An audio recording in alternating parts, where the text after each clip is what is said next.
Les agradezco mucho que hayan venido a escucharnos.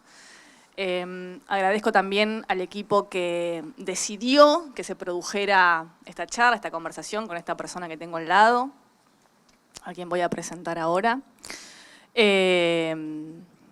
Vircano.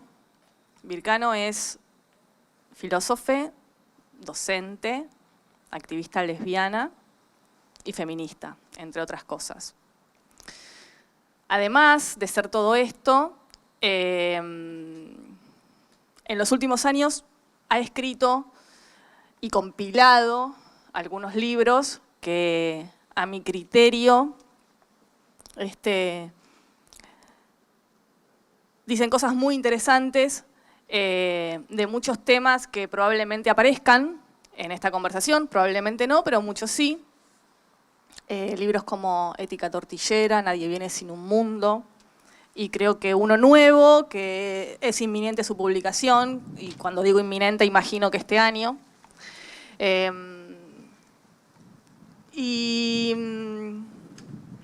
Además de los libros publicados y de las compilaciones, hay en todos lados, en otros soportes, quiero decir, un montón de intervenciones de Vir muy interesantes. Entrevistas en medios, en podcast. Esto a título personal. Estoy muy honrada de moderar esta charla por todo lo dicho, pero especialmente porque con Vir nos conocemos hace muchísimos años y compartimos en el pasado y en la actualidad muchos espacios que nos unen, espacios no solamente de conversación y reflexión como puede ser de activismo, de fiesta y de pensamiento. Y con esto quiero decir que no solamente admiro y respeto a Vir, sino que es una persona a la que quiero mucho. Así que bueno, muy feliz de estar acá. Vamos a tratar de tener una charla, una conversación, y me gustaría empezar haciéndote una pregunta. La pregunta tiene que ver con el título que le da nombre a este encuentro, que es Que la rabia nos valga, políticas y resistencias afectivas. Me gustaría, Vir, preguntarte qué son las políticas afectivas. Primero que nada, hola, ¿cómo les va? Es muy grato estar acá, agradecemos mucho la invitación, la verdad es que fue un golazo, ¿sí? Sí lo dijo con palabras mucho más adornadas, pero que te inviten a charlar con una amiga es como de las cosas más lindas del mundo, así que felices de tener este encuentro. De paso, la presento. Silvina es también filósofa, es poeta y es escritora. Y tienen un montón de cosas muy hermosas para leer de Sil ahí. Y entre ellas está su libro, que es una belleza, tarda en apagarse, se los recomiendo, se los leo también. Se los súper recomiendo. Así que nada, es una alegría, un alegrón. Y bueno, la pregunta está buenísima, ¿no? Como para poder empezar a tirar algunas líneas de lo que nos interesaba un poco charlar. ¿Qué sería esta idea de políticas afectivas, ¿no? ¿A qué remite? En primera instancia lo que diría es que bueno, uno podría entender que la política tiene que ver con pensar las maneras, ¿sí? Que van desde pequeños dispositivos hasta grandes sistemas de organización de nuestras maneras de vivir, ¿sí? Que analizar algo de las maneras en que se controla, se dirige, se administra, se le permite o no a nuestros cuerpos, a nuestras personas, hacer o no hacer, tiene mucho que ver con la política, ¿sí? Y cuando pensamos en una política afectiva, a mí lo que me interesa pensar es de qué manera esos modos en que organizamos nuestra vida, ¿sí? Los modos en los que vivimos, en que producimos y en que somos producidos en nuestras maneras de vivir, se vinculan con los afectos, ¿sí? Pensar en las políticas afectivas va a tener que ver con pensar de qué manera los afectos, y ahí podríamos pensar en un montón de afectos, en el título aparecía uno, la rabia, podríamos pensar en el amor, podríamos pensar en el odio, podríamos pensar en la indiferencia, podríamos pensar en nuestra capacidad básicamente de conmovernos o de no conmovernos con las personas, de qué manera todas esas pasiones, todas esas emociones, todos esos afectos son constitutivos de los modos en que organizamos socialmente nuestra vida. Si muchas veces pensamos que la política tiene que ver solo con discutir el rol del Estado, de las políticas estatales, de los movimientos sociales, ¿sí? Etcétera, etcétera, y desde ya que tiene que ver con eso, pero está bueno recordar que las maneras en que se gestiona y en que tramitamos, en que hemos sido enseñados a vivir nuestros afectos, son constitutivos de esas maneras de organizar nuestras vidas. Querría decir 2 o 3 cosas en relación a esas políticas afectivas para después ya seguir charlando, seguir ahondando, pero tirar 2 o 3 líneas en relación a qué me interesa o algunas de las cosas que me interesa pensar en torno a esa manera, esas maneras en que los afectos, insisto, hacen a los modos de nuestra organización social. En primer lugar, señalar que nuestros afectos no son del orden ni de lo natural, ni de lo dado, de una respuesta que viene de mi ser más verdadero, íntimo e incontrastable, de mi fondo último de la subjetividad, ¿no? Nuestros afectos son aprendidos, son un resultado. Si bien muchas veces se nos presenta con la inminencia de aquello que parece ser del orden de lo primero, digamos, en realidad son un resultado, son un producto, son un efecto incluso, ¿sí? A mí me gusta hablar mucho de las pedagogías afectivas, ¿sí? De esa educación sentimental que hemos recibido y que es constitutiva de nuestras maneras de responder afectivamente al mundo, ¿sí? ¿Qué cosas nos producen asco o no? ¿Qué cosas nos producen interés o no? ¿Quiénes y de qué manera nos producen amor o dolor?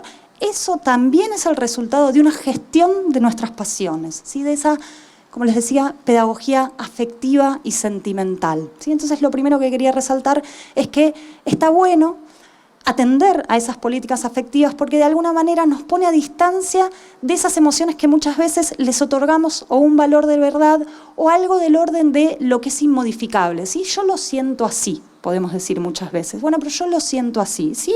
Efectivamente, muchas veces sentimos muchas cosas así. Está bueno pensar, bueno, ¿por qué?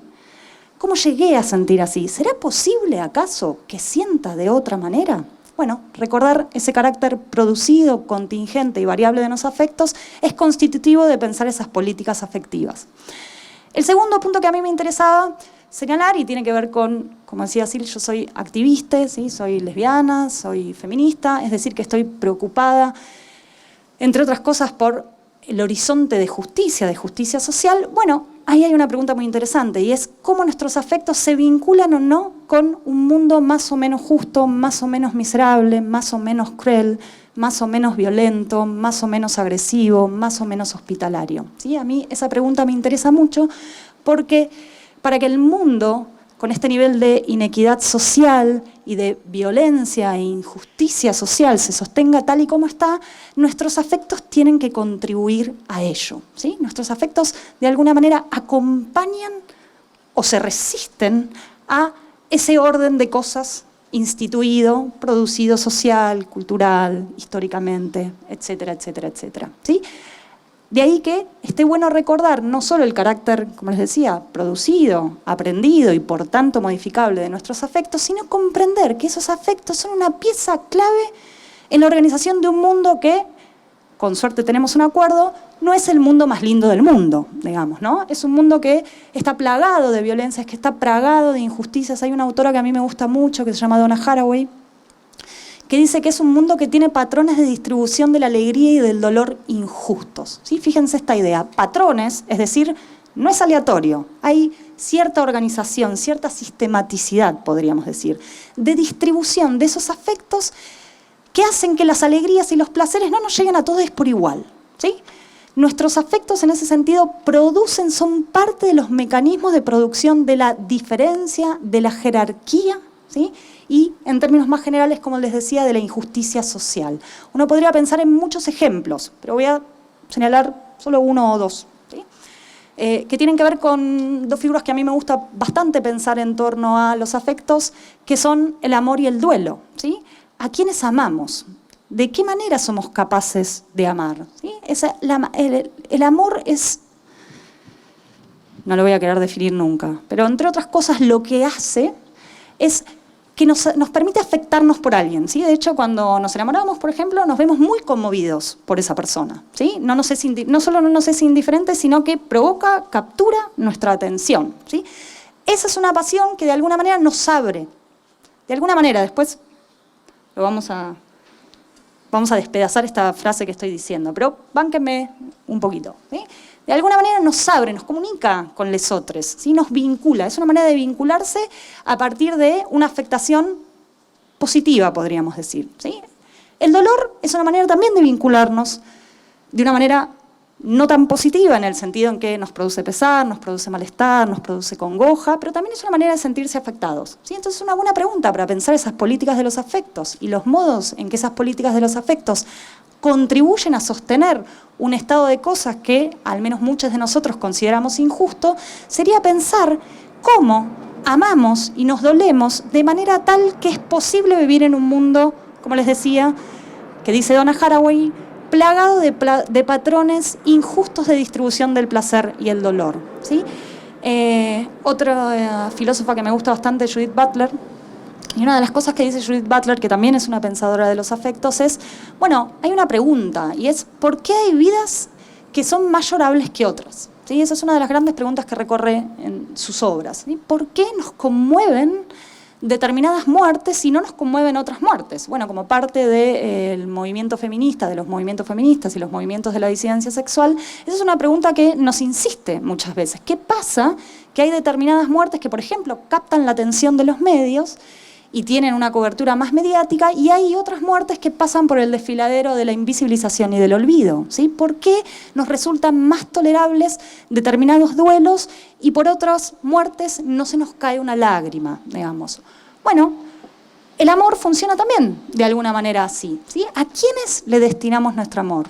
¿De qué manera amamos? ¿Sí? ¿Cómo jerarquizamos nuestros vínculos en esos entramados de amorosidad y de afecto que nos une a los otros? Pensar cómo determinadas, no solo vidas, sino cuerpos, placeres, maneras de desenvolverse, nos producen, por ejemplo, más o menos dolor en su pérdida, o nos afectan de manera positiva, nos enamoran, nos encantan, nos encandilan incluso, es una manera de comprender cómo ese pedacito tan chiquito de lo que somos, que son nuestras respuestas afectivas, es constitutivo de este mundo tal y como está, ¿sí? Entonces, el punto que me interesaba en ese sentido de vincular las políticas afectivas al problema de la injusticia tenía que ver con señalar cómo efectivamente esas maneras de afectarnos hacen al sostenimiento, ¿sí?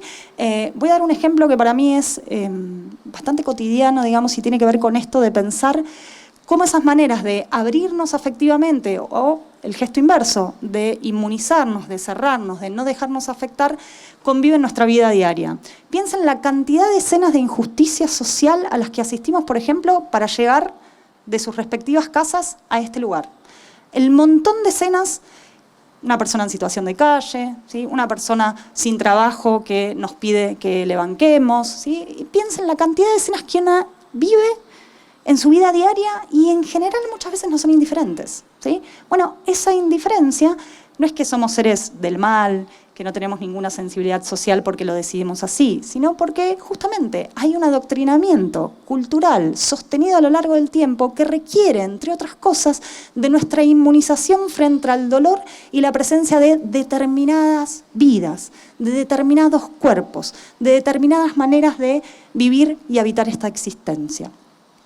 Y lo último que querría decir para tirar estos trazos de algunas de las cosas que me gustaría charlar hoy acá con Sil y con ustedes es que, por suerte, los afectos, si bien son aprendidos, si bien son el resultado de muchas veces una pedagogía sistemática y muy, muy, muy eficaz que entre otras cosas es patriarcal, pero también es racista, pero también es capacitista, pero también es xenofóbica, pero también es gerontofóbica, y podríamos seguir ahí pensando un montón de términos más. También somos capaces de generar resistencias afectivas, ¿sí? Nuestros afectos también son capaces de correrse de lo esperado, de no actuar y no acatar el guión de lo aprendido en esa pedagogía afectiva recibida. Son en ese sentido una trinchera y son un campo en disputa. Por eso la necesidad de pensar en esas políticas afectivas y de cartografiar, hacerle justicias, darle lugar, volver visibles esos lugares donde hemos podido sentir de otra manera. Abrir la afección a una manera inesperada respecto, insisto, de aquello que nos ha sido enseñado y eso que, vale volver a decirlo, se vuelve constitutivo de lo que somos, es cuerpo. La manera en que reaccionamos, nuestros afectos, habla de nuestro cuerpo, ¿sí? El cuerpo que siente y que responde a ese mundo. Bueno, pensar en qué lugares nos podemos correr puede llevar también una mirada en torno a esos afectos que nos han llevado, por suerte, a veces, algunas veces, a lugares inesperados. Por ahí. Bueno.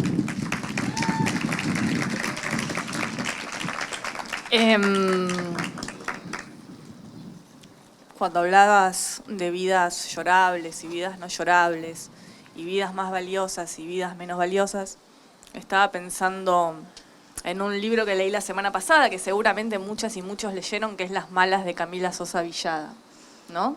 Que comienza con la frase de su padre, diciéndole vas a terminar en un zanjón, sin ningún tipo de emoción, ¿no?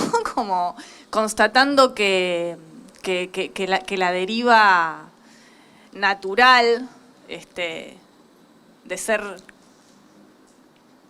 una marica o una travesti es ese, ¿no? Y bueno, todo el libro es una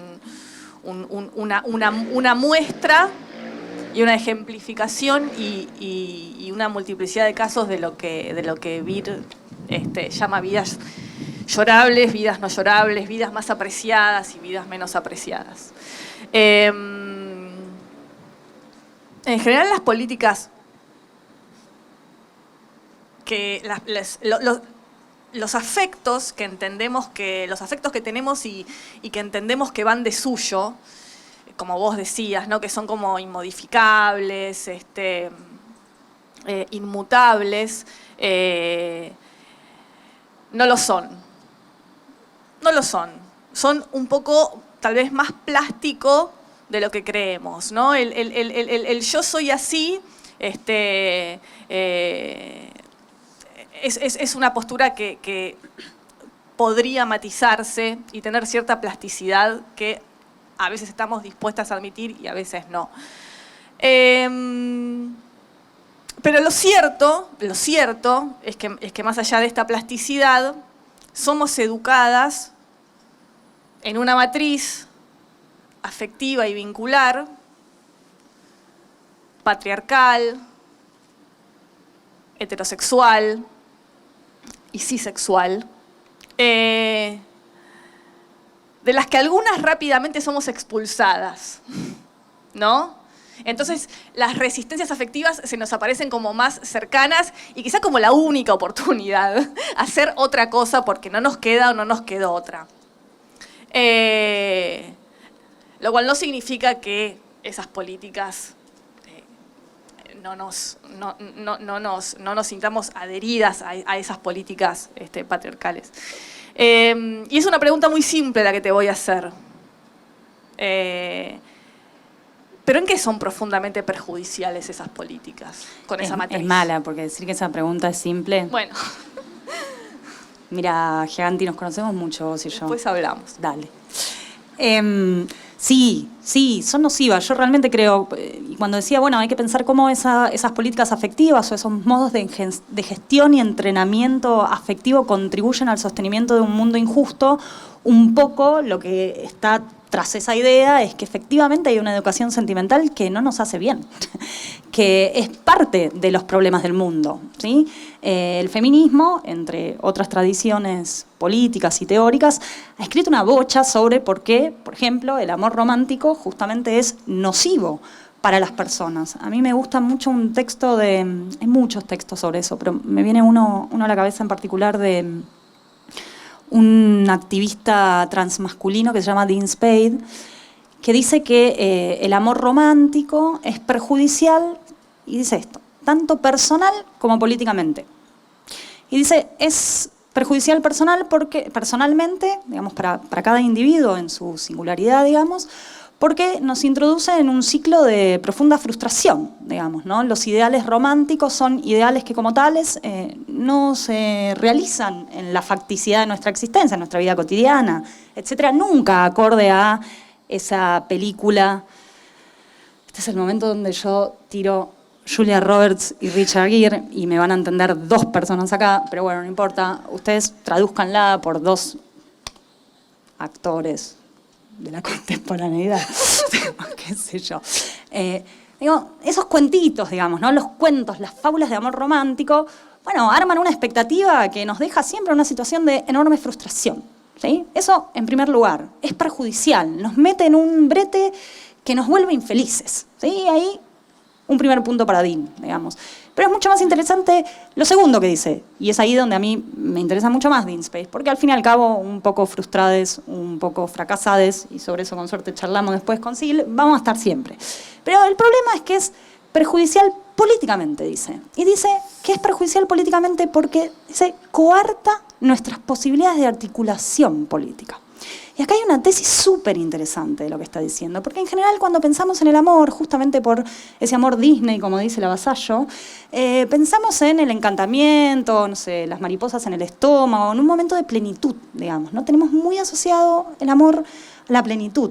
Bueno, de alguna manera lo que está diciendo Dean Spade es que el amor nos vuelve miserables. Ese sentimiento que supuestamente nos debería conectar con lesotres, ¿sí? Abrir a un mundo de una manera justamente hospitalaria, que nos da deseos de compartir, de dar, etcétera, nos vuelve paradójicamente miserables. ¿En qué sentido digo que nos vuelve miserables? No es el término que usa Dean Spade, ¿sí? Habla de empobrecimiento político, pero yo lo traduzco en términos de una miseria política, digamos, una miseria afectiva. Porque ese amor ha sido la ocasión de coartar la posibilidad de extender nuestras redes, de armar otras redes de sostén que no sean tan chiquititas y tan vinculadas a una dimensión que con suerte se extiende de la pareja, digamos, que con suerte llega al horizonte de la familia, ¿sí? Que es un horizonte muy pequeño de afectación, de responsabilidad, de posibilidad de armar redes de sostén, de compartir esa precariedad que no se nos quita, como me gusta a mí decirnos, ¿sí? Que tiene que ser honrada en nuestras maneras no solo de sentir, sino de construir redes de afectos. Que el amor sea perjudicial políticamente quiere decir que el amor es una pieza clave en los procesos de segregación social. ¿Sí? Y uno diría, pero ¿cómo? El amor no une, el amor no es lo que todos juntos, las personas, no. Quizás el amor, paradójicamente, también sea una tecnología afectiva, es decir, una de las maneras en las que los afectos no nos vinculan a lesotres, sino que nos separan, nos desafectan. ¿Sí? Y ahí la paradoja para mí del amor. El amor es una manera de afectarse, pero también es una manera de desafectarse. Acá me estoy refiriendo al amor romántico, lo enfatizo. ¿Sí? ¿En qué sentido? Digo, bueno, nos afecta con nuestra pareja, con nuestro objeto de deseo, con nuestro afecto de amor, pero el efecto paradójico es que muchas veces nos vuelve muy inmunes, nos vuelve muy cerradites sobre nosotros mismos, ¿sí? No nos permite pensar y sentir esas conexiones que de alguna manera permitirían justamente trastocar una de las escenas primarias del mundo tal y como está organizado actualmente. Y es que en general nuestras redes de sostén son chiquititas, que están muy fragmentadas, que tenemos un horizonte de responsabilidad muy pequeñito y en ese sentido, insisto, muy miserable, y que parte de revisar esas maneras de construir nuestras redes de soporte, de precariedad compartida, de cuidados, etcétera, exige de alguna manera revisar ese ideal romántico como el ideal al que deberíamos tender todos para ser efectivamente felices, digamos, ¿no? Yo no sé, bajo ningún punto de vista, ni Sil ni yo vamos a prometer un horizonte de felicidad, ¿sí? No tiene que ver con eso para mí, con decir, bueno, acá nos frustramos y nos volvemos infelices, entonces hay que ir a hacer otra cosa. No, es lo que dice Dean Spade. Si hay que declinar al amor, no es por la promesa de una nueva felicidad, es porque tenemos un proyecto político que requiere otros modos de afectación y otros modos de construcción y de entramado de redes. Y para hacer eso tenemos que de alguna manera dislocar las jerarquías afectivas instituidas. Entre ellas esa prioridad supuestamente indiscutible, indeclinable, del amor romántico y todo lo que se asocia al amor romántico. Por eso, como decía Sil, el amor romántico de alguna manera es heterosexual, es patriarcal, es cisexual, digamos, ¿no? Ha sido de hecho una de las piezas claves en la pedagogía patriarcal. Introducirnos en la esfera amorosa para dejarnos ahí recluidas, recluides o recluidos, ¿sí? Bueno, desarmar esa pieza fundamental de esa pedagogía sentimental. No es que la queremos desarmar simplemente porque estamos en contra del amor romántico, un día nos levantamos súper enojados con el amor romántico. No, primero porque nos hace muy infelices, basta charlar con amigues para ver cuánta infelicidad muchas veces nos producen esos ideales románticos. Pero más allá de eso, porque son un obstáculo para la construcción de otros modos del afecto. Y hablar de otros modos del afecto también es hablar de otros modos de sociabilidad. Y ese es el punto fundamental. Cómo construimos afectos a contrapelo de esa pedagogía sentimental recibida que nos permitan ser menos miserables. ¿En qué sentido? En el sentido que nos permitan tener una apertura afectiva que nos vincule con más personas, que nos abra a esa interpelación que suponen los otros y que no siempre van a estar emparentados con nosotros, con cada uno de nosotros, en vínculos de afectación amorosa romántica. Eso. Bastante bien, ¿o no? Está bastante bien. Como si lo hubiéramos preparado. El amor romántico es heterosexual. Hay un texto. ¿De Se llama quién? así. Es una conversa entre Paul Preciado y una banda de españoles que no me acuerdo todos, pero está Javier Sáez, no me acuerdo si interviene ahí Despentes o no. Y se llama así, El amor es heterosexual, si lo quieren buscar. Sí. Vasallo también dice algo como muy parecido en uno de sus fanzines, y creo que después también lo ratifica en el terror poliamoroso o en el desafío poliamoroso, en donde de una manera como muy, muy elemental y casi intuitiva, diría. Pero bueno, los grandes pensadores hacen eso, decir una cosa como muy compleja de una manera que parece muy intuitiva, y es que las parejas o los vínculos apoyados en este ideal de amor romántico son vínculos en general cerrados, duales, y que lamentablemente terminan jerarquizando los afectos, lo que justamente impide la expansión y la ampliación de los mismos, ¿no? Es casi las parejas que se cierran es casi una amenaza contra la ampliación de vínculos. No solamente la expansión de otros vínculos románticos, sino de otros vínculos en general, ¿no? Porque acá no estamos haciendo como un manifiesto. Todo esto no va a terminar en un manifiesto a favor del poliamor. No va a terminar en un manifiesto a favor del poliamor. Sin embargo, es lo que dice Vasallo es bastante interesante. También es bastante interesante lo que hace Vasallo en el desafío o terror poliamoroso, cuando en el libro lo que hace es justamente desmontar esta idea de amor monógamo con estas características que mencionaba hace un rato, ¿no? La cerrazón, la jerarquización, ¿no? Mi pareja es lo más importante de todo. No, a ver, amiga, ¿estás enferma? No, pero tengo que hacerle la comida a mí. Esto es una caricaturización, pero no tanto, ¿no? No es una caricaturización tan alejada, ¿no? No, bueno, no, mi pareja, mis hijos, bueno. Y desmonta la monogamia con mucha solvencia, ¿no? Es muy convincente Vasallo. Pero también debo decir que en el terror poliamoroso, o en el desafío, como se publicó, se editó en Argentina, es bastante convincente cuando dice, bueno, la poligamia tampoco, la poligamia, el amor libre, la pareja de más de a uno, también tiene lo suyo, ¿no? Porque la podemos seguir pensando en términos cerrados. Y termina siendo en realidad una sumatoria, un 1 más 1 más 1 más 1.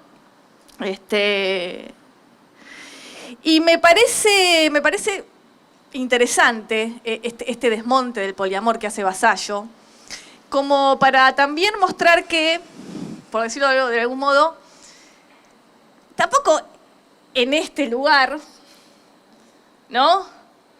Bueno, estas resistencias, las resistencias no son una promesa de bienaventuranza y de éxito final. No, perdón, pero no hay buenas noticias. Pero, sin embargo, tiene sus cosas interesantes. ¿Y cuáles son esas cosas interesantes que tiene? Te escuchamos. Tiene más opciones, no sé. Sí, muchas cosas de las que decís me interesan, me resuenan, etc. Primero, que a veces hay un riesgo cuando alguien defiende, medio a capa y espada, nuevas modalidades de la construcción amorosa que corren el riesgo que dice Sil, y es la promesa de una nueva felicidad. El problema, de hecho, con el amor romántico es que es una promesa de felicidad falsa, básicamente, ¿sí? Porque aparte es muy difícil ser tan feliz en un mundo que es muchas veces tan triste, tan difícil de habitar, tan hostil, ¿no? Como, bueno, qué difícil esa promesa. Ni que decir que, nada, esto que hablábamos, los requisitos de la imaginación amorosa en torno al romanticismo son casi del orden de lo inalcanzable. Bueno, el riesgo cuando alguien defiende otra posición, y habrán escuchado quizás mucho hablar del amor libre, el poliamor, las relaciones múltiples, etcétera, es proponer algo así como la sustitución de un viejo modelo por lo que sería un nuevo modelo superador, que estaría bárbaro, que es a lo que deberíamos aspirar a todos, que si no llegás a eso es porque no estás lo suficientemente deconstruido. Y ahí tenemos un problemón para mí de partida, que es, primero, dejen de bajar línea personas, no necesitamos más moralistas, era lo que pedíamos que dejen de hacer, digamos, y sin embargo muchas veces aparecen los voceros de la nueva libertad amorosa o la nueva libertad sexual. Yo soy una persona sumamente desconfiada de ese tipo de promesas, ¿sí? Me parece que no está bueno. Ahora, sí es interesante las exploraciones afectivas, ¿sí? Algo interesante en estas nuevas modalidades vinculares tienen que ver con el territorio de la exploración, ¿sí? De poder correrse de esos libretos para probar algunas otras cosas. Y ahí a mí me parece que son reivindicables, ¿sí? Justamente, bueno, Sila empezó haciendo un chiste, digamos, de, bueno, no nos quedó más remedio que ser resistentes, digamos, no nos quedó más remedio, las dos como lesbianas, de alguna manera resistir a esa pedagogía, efectivamente, ¿sí? Y eso ha sido para nosotras quizás alguna vez doloroso en muchos aspectos, en especial considerando la edad que tenemos ambas, ¿no? Somos dos personas de arriba de 40, es decir, nacimos en un mundo pre-ley de matrimonio igualitario, etcétera, donde asumir que quizás uno no iba a enamorarse de un varón, tal y como lo esperaba la familia, Julia Roberts, por supuesto, etcétera, suponía un exilio, un dolor, ¿sí? De ese lugar hemos sacado riqueza para mí, ¿no? Riqueza afectiva, entre otras cosas. Pero no solo porque pudimos vivir eso que no nos dejaban vivir, sino porque en parte, o al menos esa es mi experiencia, y creo que en esto vos sí lo compartís, para algunos de nosotros, ser lesbianes fue la posibilidad de encontrar otra manera de circulación del afecto, pero no solo en relación a la pareja, sino en relación a la amistad, en relación a, por ejemplo, qué pasa cuando desarmás un vínculo con una pareja lesbiana o lesbiano o lesbiana. ¿Sí? ¿Qué nos pasa ahí? Bueno, ha aparecido un horizonte de exploración que de alguna manera nos estaba vedado con la pedagogía sentimental recibida, y eso banco ahí ese lugar como un lugar exploratorio, ¿sí? A mí si algo que me interesa, en ese sentido lo vinculo con estos discursos en torno al poliamor, etcétera, tienen que ver con señalar otras maneras de probar, ¿sí? Pero como decía Sil, acá no vamos a hacer para nada una defensa ni del poliamor, ni de ningún nuevo modelo vincular que tenga que ocupar el lugar de la tabla de la moral y las buenas costumbres. También habría que reconocer que esos son lugares donde fracasamos una y otra vez, ¿sí? Son lugares donde nos dolemos y nos condolemos y donde muchas veces también hacemos doler a otras personas. Y eso es algo para mí que hay que ser lo suficientemente pillos, ¿sí? Suficientemente pillas y pilles para darse cuenta que no hay un horizonte de salvación posible, digamos, que los vínculos son problemáticos, que nadie lee un libro y al otro día es la revolución encarnada en su propia subjetividad, sino que en todo caso lo que reivindicamos, lo que defendemos es nuestro derecho, digamos. El otro día nos reíamos porque yo decía, bueno, hay que parafrasear a Susi. Reivindico mi derecho a fracasar de otra manera. ¿Sí? No es la promesa del éxito, al menos es yo quiero dolerme de otra manera, porque el otro dolor, por otro lado, está muy codificado, casi que lo puedo anticipar, lo vi en cada una de mis amigas, lo vi muchas veces en mi propia vida y probablemente algunos de esos dolores los siga viendo, los siga viviendo. Ahora, la capacidad de explorar otras maneras de vinculación y de afectarnos no nos salvan del fracaso, no nos salvan del dolor, no son la promesa ni de la felicidad ni del éxito. Y eso para mí está bueno tenerlo muy en cuenta. Primero porque nos permite ir revisando los propios pasos, en vez de entregarte a la promesa de la revolución en tu pareja, digamos, ¿no? Lo que fuera, o en tu trieja, o en tu ranchito. Y segundo porque hay que reconciliarse con esa dimensión del afecto que es el dolor, para mí, digamos, ¿no? A veces el riesgo de algunos discursos que yo escucho en contra del amor romántico es la demonización absoluta del dolor.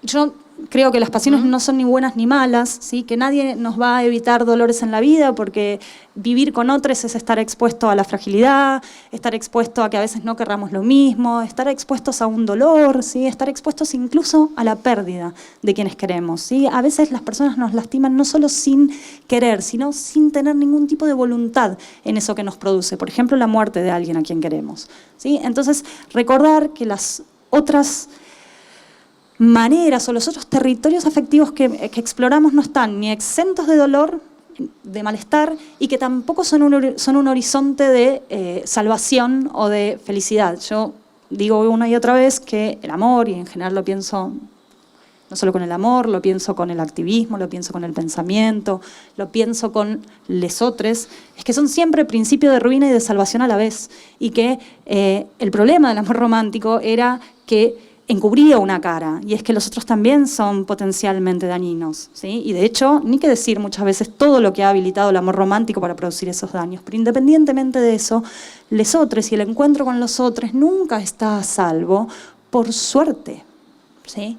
O al menos eso es lo que pienso yo y muchas otras personas conmigo, porque hay algo de la dimensión de la apertura que supone un riesgo, ¿sí? Me parece que ahí es algo interesante, como dice Sil, no venir con promesas ni de felicidad ni de un ideal absolutamente inmunitario. Una de las cosas que desmantela para mí muy bien ahí en ese libro que vos traes a colación, Brigitte Vasallo, es la idea de que cualquier vínculo poliamoroso es superador y supone algo así como deshacerse de la pedagogía afectiva. Una de las cosas que vemos, de hecho, es que muchas veces se abren a vínculos sumamente poco considerados con otras personas, sobre pretexto del amor poliamoroso. Digamos, bueno, ¿para qué nos sirve esto? ¿Para ir a demonizar a las personas que están probando otra cosa? No, desde ya, esa no es la idea. ¿Para qué nos sirve? Para desconfiar.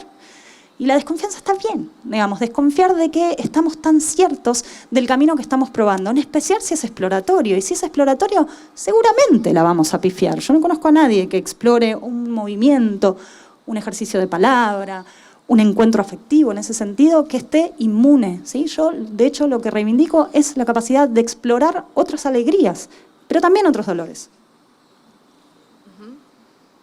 Ahora me agarró un frío, me hice la canchera. Ya vieron, ¿no? Me puse, era muy importante mostrar el outfit.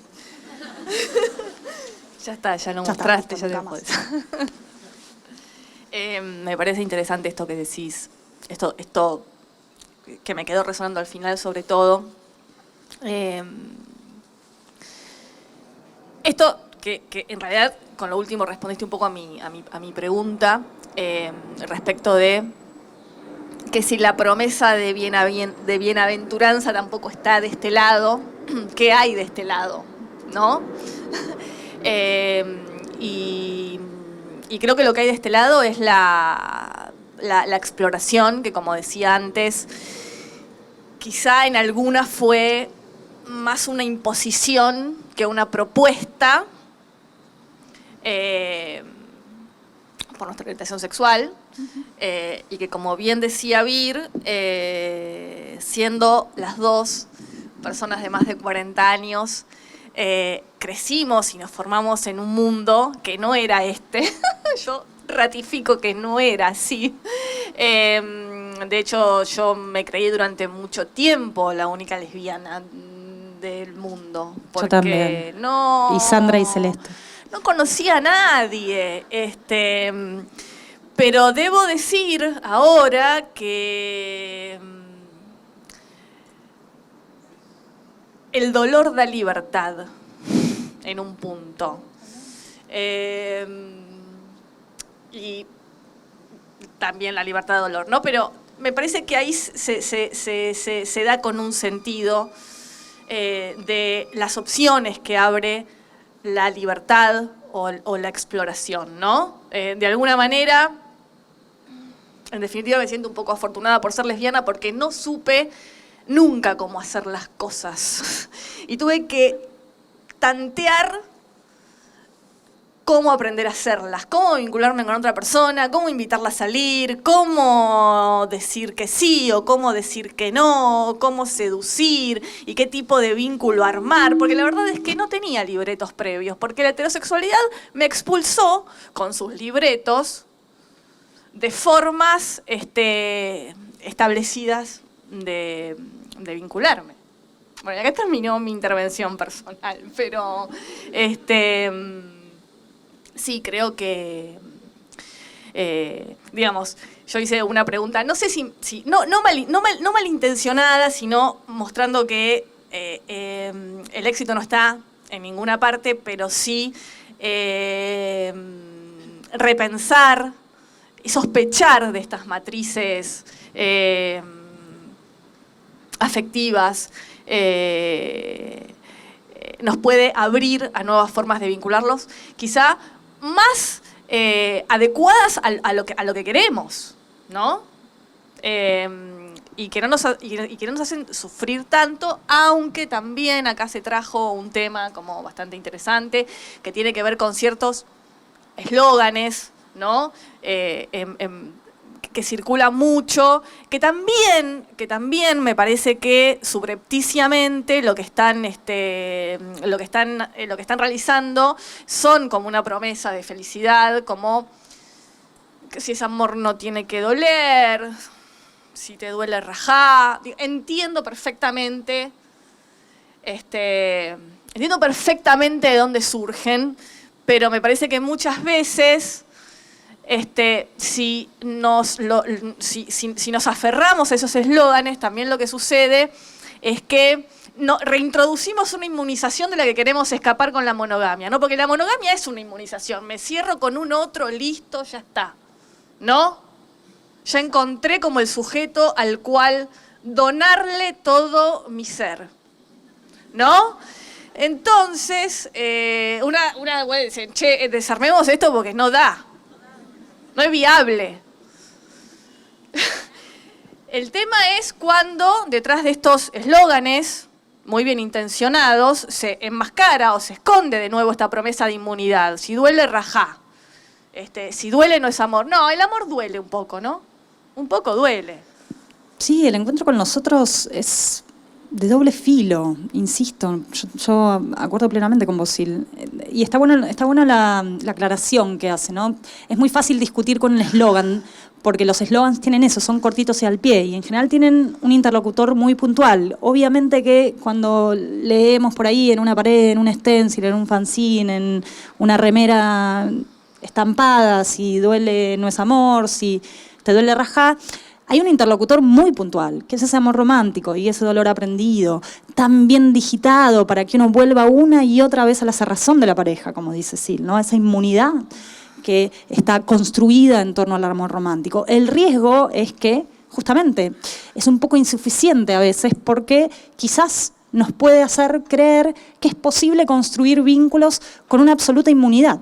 ¿sí? Sin esa potencia de doble filo, digamos, sin esa posibilidad de salir dañadas de nuestros encuentros con los otros. Y eso no lo puede garantizar nadie. Yo creo que nadie debería querer garantizar tampoco eso, porque sería algo así como querer garantizar que la vida va acorde a nuestros planes. Nada más neoliberal que pensar que uno puede firmar un contrato con el otro y decir, bueno, vamos a hacer esto, vos vas a hacer esto, va a salir todo bien, no me vas a alterar nada en mi vida. Prométeme que no me vas a alterar nada en mi vida, en mis planes, y que cuando te vayas no vas a dejar ninguna huella dolorosa. Bueno, qué difícil el encuentro, ¿no?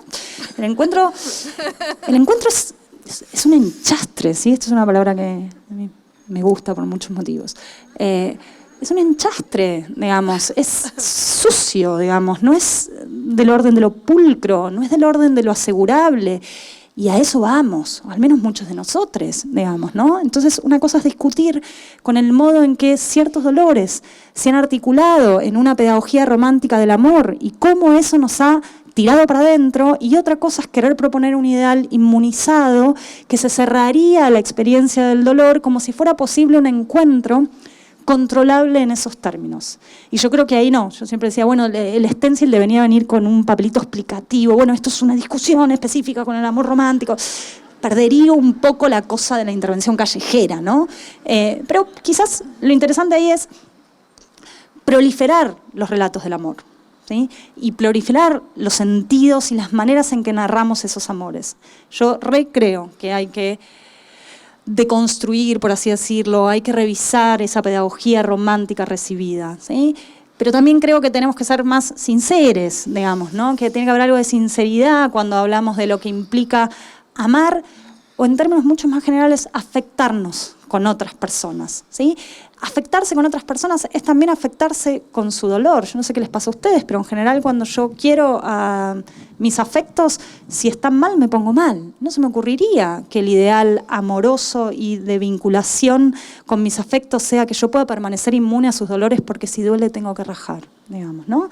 Entonces, repensar también nuestra capacidad de amar también tiene que ver con repensar nuestra capacidad de dolernos, de condolernos. De hecho, el problema para mí del amor romántico, insisto, es que nos vuelve inmunes, que nos separa, que no nos deja conmovernos por otros, que no nos deja afectarnos por el dolor más que, como dice Sil, de mi ranchito. Me quedo acá, ¿sí? Y acá y solo me vea. Bueno, si bien eso es muy funcional a que el mundo tal y como está siga funcionando, no es para nada funcional a la posibilidad de transformación de ese mundo. Yo creo que el dolor y condolernos con, por eso empecé hablando también del duelo, ¿sí? Y de qué muertes nos importan, a quiénes lloramos. Eso es una conexión muy, muy importante con el mundo. No es una conexión que tengamos que perder. Sí revisar, por supuesto. Sí pensar qué otros dolores. Por eso reivindicamos nuestro derecho a fracasar de otras maneras, nuestro derecho a dolernos y condolernos de otra manera, ¿sí? Pero en ningún sentido reivindicaríamos una vida sin dolor.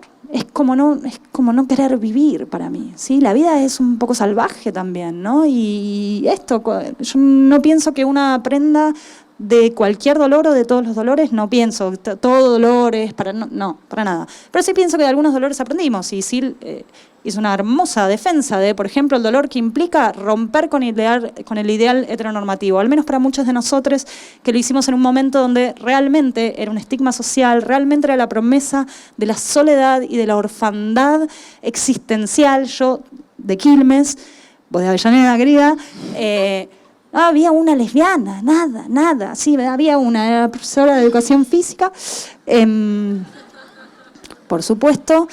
Pero nunca se hizo cargo. Nunca se hizo cargo y era un insulto. La única lesbiana que yo conocía le decían lesbiana como una manera de insultar. Bueno, les juro que no fue un paseo por el campo asumirme lesbiana, digamos, ¿no? Bueno, implicó un dolor también, implicó una pérdida, implicó una confrontación. Lo volvería a atravesar una y otra vez, porque ese dolor, que implicó una orfandad respecto de un lugar asignado socialmente para mí, fue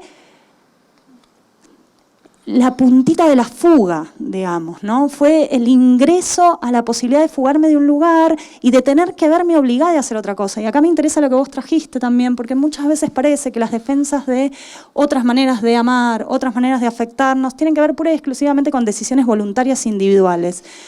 No, por suerte no. Nos pasan cosas en la vida. Un montón de cosas nos conmueven y nos ponen en otro lugar y nos dan una oportunidad no elegida. De hecho, yo tiendo a pensar que la mayor parte de las cosas tiene que ver con eso. ¿Sí? No sé, como activista, por supuesto que yo no elegí este mundo que quiero cambiar, si no, no lo querría cambiar. Por supuesto que me duele este mundo tal y como es, si no, no lo estaría queriendo transformar.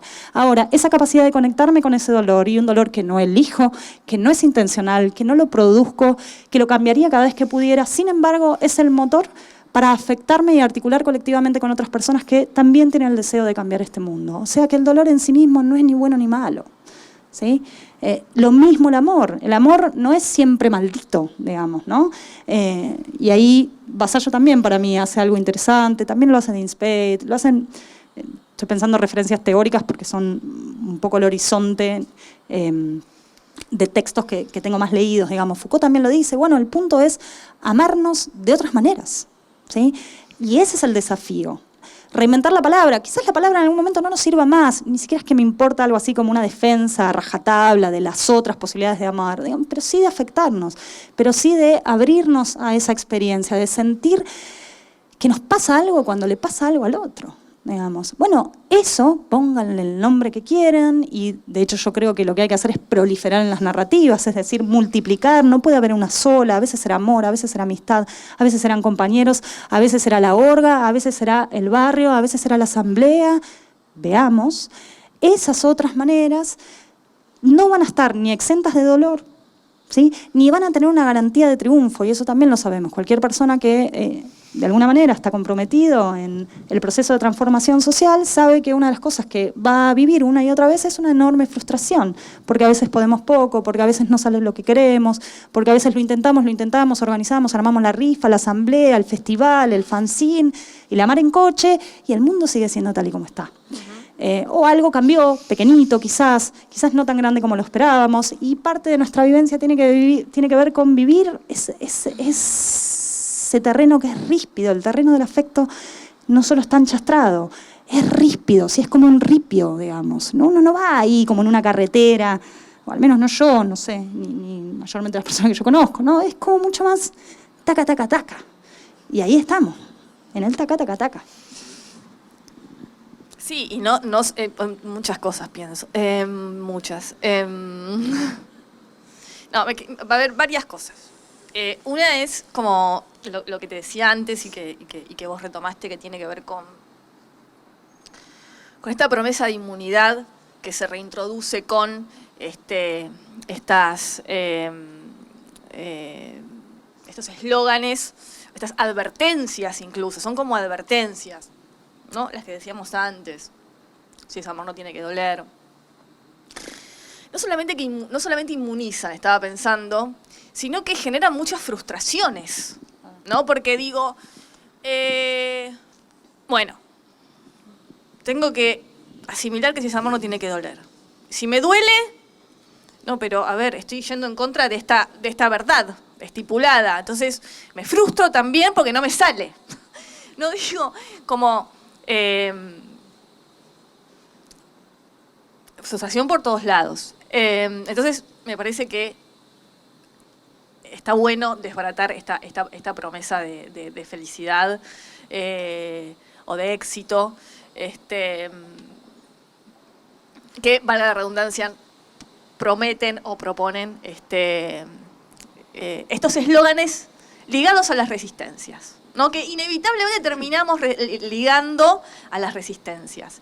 Pero a mí me gustaría hablar ahora, no de estos eslóganes, porque ya mostramos un poco esta reintroducción de la inmunidad, sino de algunas figuras de resistencias que te leí y que tomás de Luana Berkins, de Monique Wittig y de Foucault, que son las figuras de las compañeras, de las amigas y de las amantes. Sí, me voy a quedar con algunos, ¿no? Hay una carta que a mí me gusta mucho, la leo muchas veces, no lo voy a hacer acá porque no la tengo, que es la carta que escribió Luana Berkins a sus compañeras en sus últimos momentos de vida, ¿sí? Luana, que es una persona a quienes extrañamos horrores, ¿sí? Una activista travesti muy, muy importante para nuestros colectivos de la disidencia sexual. En el momento de sus últimos momentos de vida, estaba enferma, ¿sí? Escribe una carta a sus compañeras. Y es una carta de amor, ¿sí? A mí es una carta que me fascina, digamos, porque es una carta de amor distinta y estoy desesperada por esas otras narrativas, ¿sí? Esa es la sed de encontrar otras literaturas, digamos, otros registros amorosos, y para mí es uno de los registros amorosos más bellos que tenemos. Por eso, primero porque va dirigido a un sujeto colectivo, digamos, son sus compañeras allí, no es su novia, no es la familia, no es su marido, ¿no? Son sus compañeras. Y es una carta de amor, ¿sí? Es una carta de amor y de furia, ¿sí? De hecho, ahí está bueno meter la furia también, ¿no? Yo en el título decía que la rabia nos valga. Bueno, hay algo del enojo que es legítimo, hay algo de la furia que es legítima y que no es lo otro del amor. Y hay amores muy furiosos y muy rabiosos como ese que manifestó Loana Berkins en un momento de precariedad, por eso menciona el contexto en el que escribe la carta, ¿sí? Que son los momentos donde necesitamos que nos ayuden, que nos cuiden, que estén allí quienes nos quieren.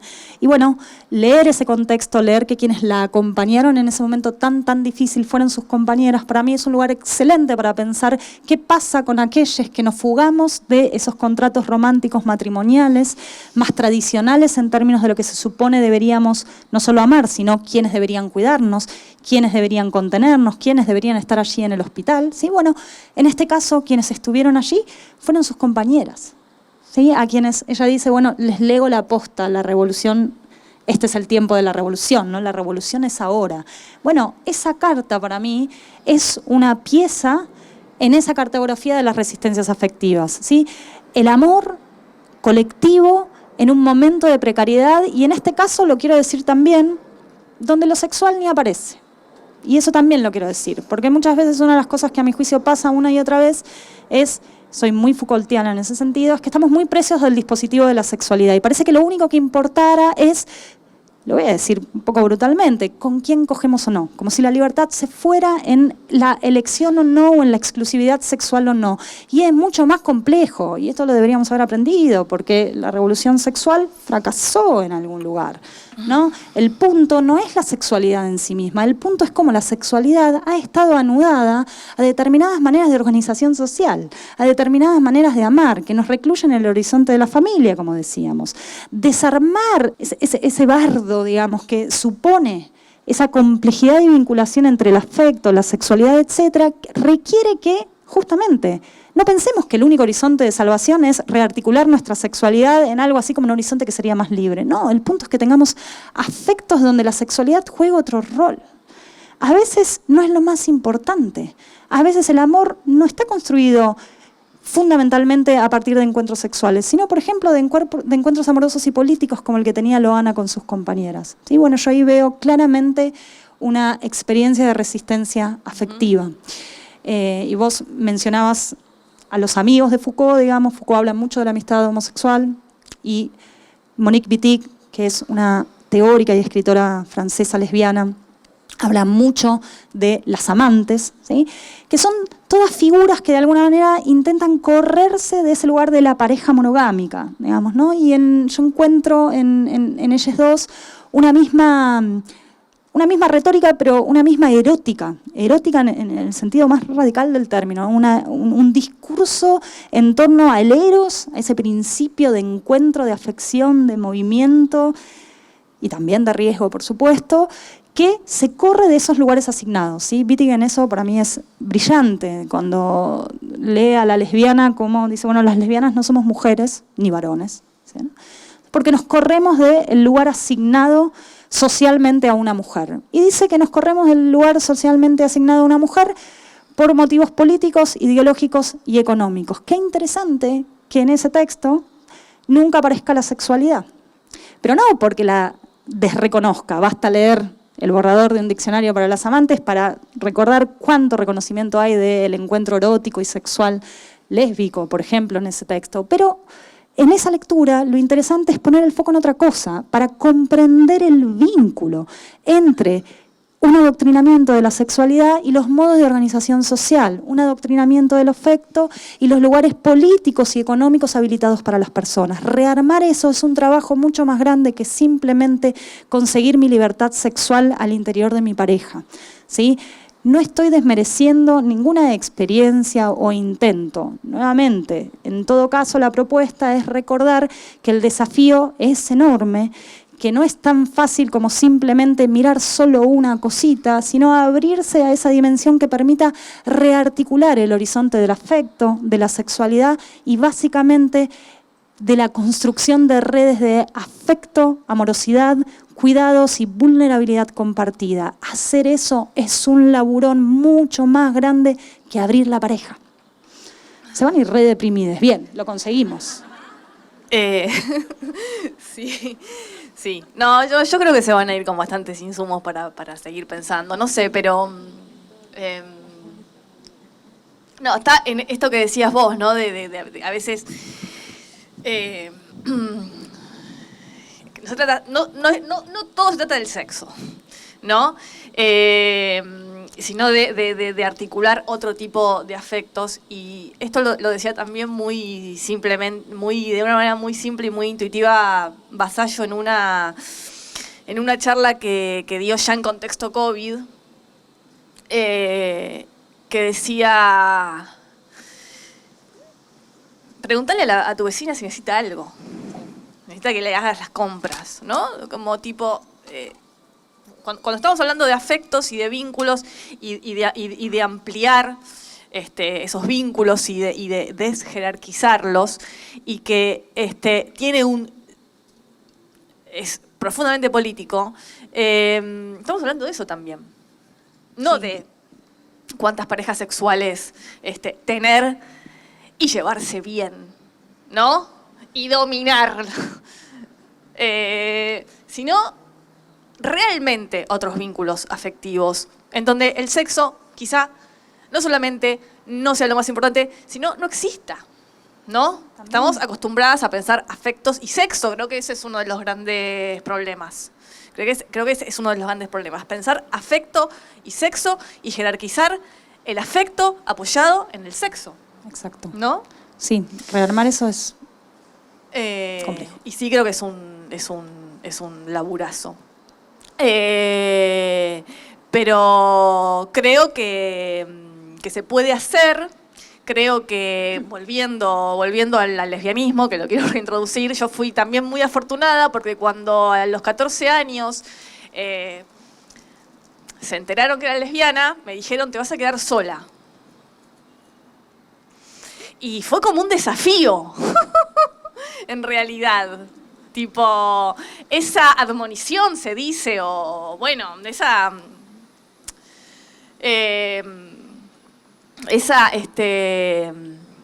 admonición, esa advertencia, para mí fue un desafío, digamos, porque fue, bueno, ahora ¿cómo hago para no quedarme sola? Y por eso decía también que un poco nos vimos muchas personas obligadas a tener que pararnos en un lugar sin ningún tipo de señalización, ¿no? Y por eso creo que muchas veces cuando hablamos de resistencias afectivas, Vir, inevitablemente la palabra disidencias se adhieren a las resistencias, o sea, casi como lo mismo, resistencias afectivas y disidencias sexuales, ¿verdad? Sí, sí, un montón de cosas. Pensaba que yo compartí esta experiencia, la misma experiencia de Sil, que es de la amenaza de la soledad, ¿no? Bueno, es un buen lugar para pensar las políticas afectivas. El miedo inducido, ¿no? Nos enseñan a temer algunas cosas y a desear algunas cosas. Y esa es nuestra manera de responder, ¿no? Entonces, bueno, el temor es también un elemento clave en esas tecnologías o en esas políticas afectivas, y lo sabemos muy bien. Después lo de las resistencias y las disidencias, eso está bueno, ¿sí?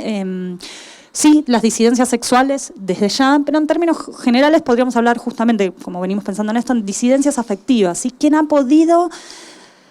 ¿Quiénes? ¿De qué manera? hemos o han podido correrse de esos lugares asignados, ¿no? A mí me gusta mucho la palabra resistencia porque la resistencia, no sé a qué les sonará a ustedes, pero en general cuando uno piensa en una resistencia, piensa en algo que choca de alguna manera, ¿no? Que ejerce un efecto de contragolpe, digamos, ¿no?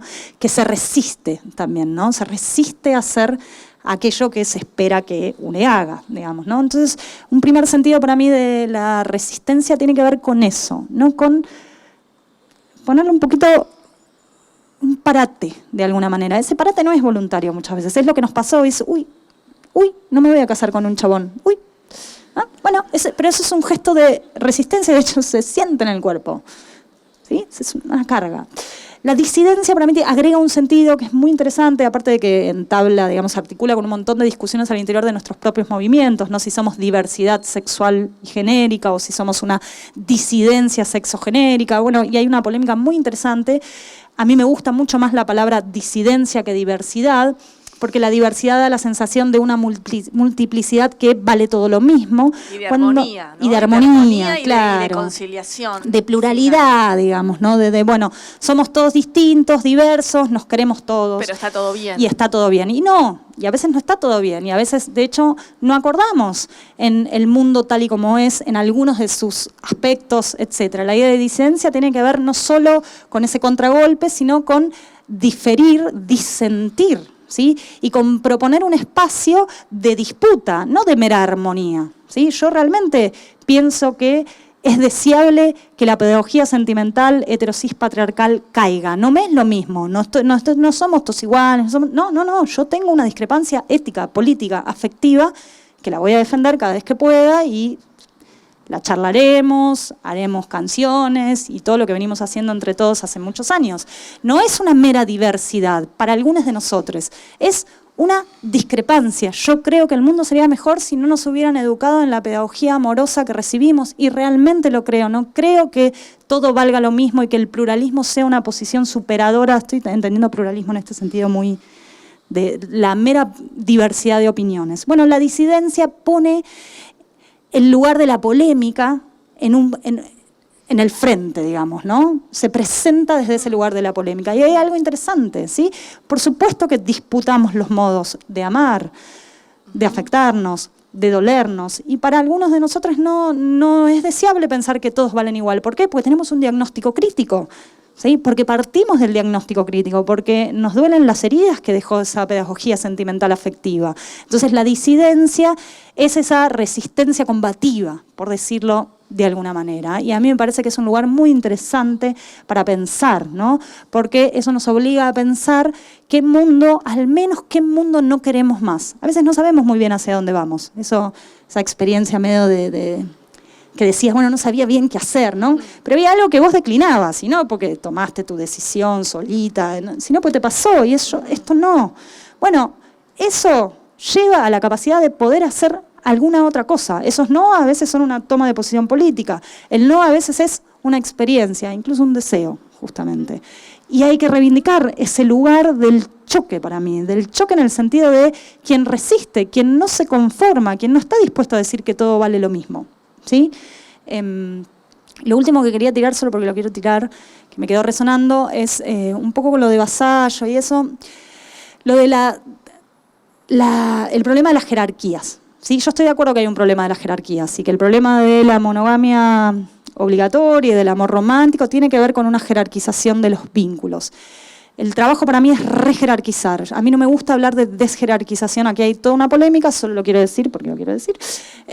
Y es que el problema no es que haya jerarquías. Por supuesto que a veces tenemos jerarquías. Por supuesto que yo tengo una responsabilidad, por ejemplo, con quien comparto mi economía, con quienes son mis redes de afectos inmediatos que tienen que llamar a alguien y pedir que vaya a acompañar a la amiga al hospital. Desde ya que ahí hay una jerarquía, ¿sí? Y no pienso que toda jerarquía sea mal. Yo no puedo responder de la misma manera a todas las personas. No me daría la vida, no me daría el cuerpo, ¿sí? Ahora, el problema es la jerarquía instituida. Y el desafío es pensar si es posible jerarquizar de otra manera los afectos que dé un resultado justamente menos mezquino, menos encerrado, menos nosotros 2 soles, o nosotros 3 soles, o nosotros 4 solos, ¿sí? Ese, para mí, es el desafío, pensar en una rejerarquización de los afectos, no necesariamente en una pura desjerarquización, porque hay compromisos, porque yo tengo compromisos con mis compañeros de organización militante, porque tengo compromisos con mis afectos, porque lo interesante es repensar esas jerarquías, porque el punto es poder valorar de otra manera, ¿sí? Y eso también lo quería decir porque no podía no decirlo. Bueno, nos quedaron muchas cosas para hablar, me quedaron preguntas por hacer.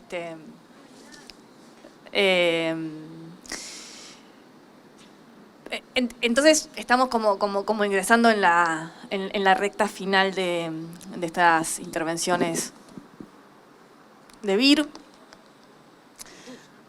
y mías. Pero antes de terminar del todo, nos gustaría saber si tienen alguna pregunta. Algo que les quedó resonando, algo que no entendieron, algo en lo que quisieran profundizar, o algo que no tenga nada que ver, pero un poco sí, por favor. Y nos gustaría mucho escuchar si hay algún deseo de intervención de parte de ustedes.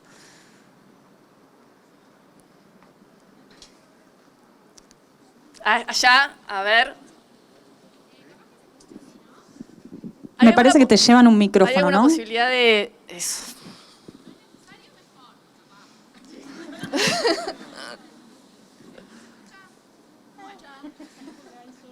Ahí, Ahora sí.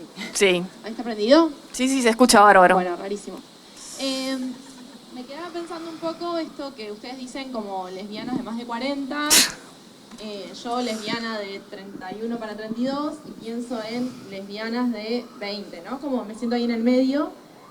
Y me quedaba pensando esta como fuga obligatoria que tal vez vivieron ustedes y que yo, para poner como una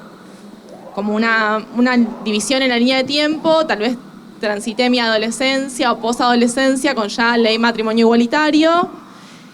Y pienso cómo este sistema, que vamos a decir político, económico, patriarcal o todo junto, ha logrado captar esas fugas y volvernos a meter para adentro. Y pienso un poco en cómo a veces nos pensamos lesbianas y nos pensamos fugadas y cómo este sistema nos vuelve a manotear de una manera como que no nos damos cuenta y nos pensamos que por tan solo ser lesbianas o por tan solo ser poliamorosas o por tan solo pensarnos en modelos alternativos o disidentes, estamos salvadas de un montón de esquemas. Y acá tal vez les doy un espacio a ustedes para ver qué reflexionan al respecto, porque yo me encuentro con lesbianas de 32 y no por el punto, no por lo puntual de casadas, pero sí lesbianas casadas con hijos y el labrador, ¿no? Como esta idea de que no solo por ser lesbianas o ser poliamorosas logramos fugarnos.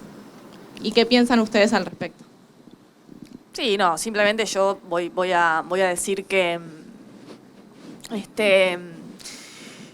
vos decías algo así como que nos creemos que por ser lesbianas estamos salvadas. No, yo creo que nadie está salvado, nadie está salvada por el hecho de ser nada. Y justamente creo que intentamos en algunos momentos de la conversación deflacionar, por así decirlo, estos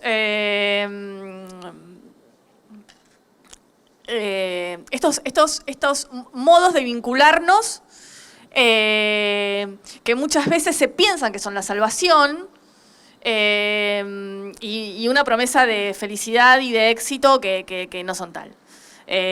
Por eso, como bien Vir decía, no se van a ir contentas ni contentos porque hablamos mucho en realidad del fracaso. No obstante, si bien hablamos del fracaso, hablamos de la riqueza de las nuevas opciones que nos habilita el pensar en resistencias amorosas. Eso es lo que yo tengo para decir. No creo que nadie esté salvado y no creo que las lesbianas estemos salvadas y no creo que haya una reintroducción. Coincido con vos en que hay una reintroducción política de vínculos que vienen de otro lado y pueden llegar a asimilarse. Pero creo que no, por supuesto no estamos salvadas. Sí, muy de acuerdo. Está buenísima la intervención, se agradece, porque enfatiza una de las cosas que estuvimos, de hecho, charlando antes, ¿no? Primero es que no hay lugares de salvación. Seguro no es el lesbianismo, al menos, ¿no? Bienvenidos todos, pero no necesariamente es un lugar de salvación. Y luego, me parece que señalaría dos cosas. Primero, sí, ninguna disidencia que podamos adoptar, ninguna discrepancia respecto de los modos aprendidos que podamos incorporar en nuestra vida nos va a salvar de todo, ¿sí? De hecho, hay relaciones lésbicas sumamente patriarcales, sumamente posesivas, y lo mismo valdría para muchísimas otras experiencias. No es necesario pensarlas, digamos, basta con pensar nuestros propios líos, digamos, ¿no? Y nuestras propias imposibilidades y los modos en que esa pedagogía, por ejemplo, romántica, persiste, ¿sí? Eso también hay que decirlo. Por ser lesbiana, una no dejó de recibir esa pedagogía afectiva y las maneras en que, por ejemplo, la heterocisnormatividad impacta en nuestras vidas es innegable, ¿sí? En primer lugar. El segundo aspecto para mí de tu intervención que está bueno tiene que ver con una discusión en torno a lo que podríamos denominar el asimilacionismo, la asimilación, que tendría que ver con homogeneizar experiencias que serían disidentes de alguna manera y normalizarlas, ¿no? Y bueno, sobre eso hay bocha escrito y es una de las cosas que obviamente desde los movimientos más de la disidencia justamente hemos criticado fuertemente. Pero no para ir a decirle a las personas que no se pueden casar y tener el labrador, qué sé yo, cada uno va y hace como... No sé, yo les mostré el moñito, digamos, que un momento de mayor trivialidad que eso no se me ocurre, digamos. Todos tenemos ese lugar donde, no sé, recaemos en escenas o en sentimientos. Todas o en tenemos posturas. Lugares parodiables. Claro, parodiables y odiables, parodiables, digamos, ¿no? y odiables. Y detestables y que también pueden ser muy miserables, ¿no? Y para mí, yo al menos procuro hablar desde ahí cada vez que puedo, porque soy una persona muy en contacto con mi propia miseria también, digamos, y me parece que eso es fundamental, que el riesgo muchas veces es pensarse en ese lugar de quien está salvado, ¿no? No, ninguna de nosotros me parece que... Tantas sí. preguntas. Así que muy de acuerdo con todo lo que vos señalás. Gracias. Sí. Bueno.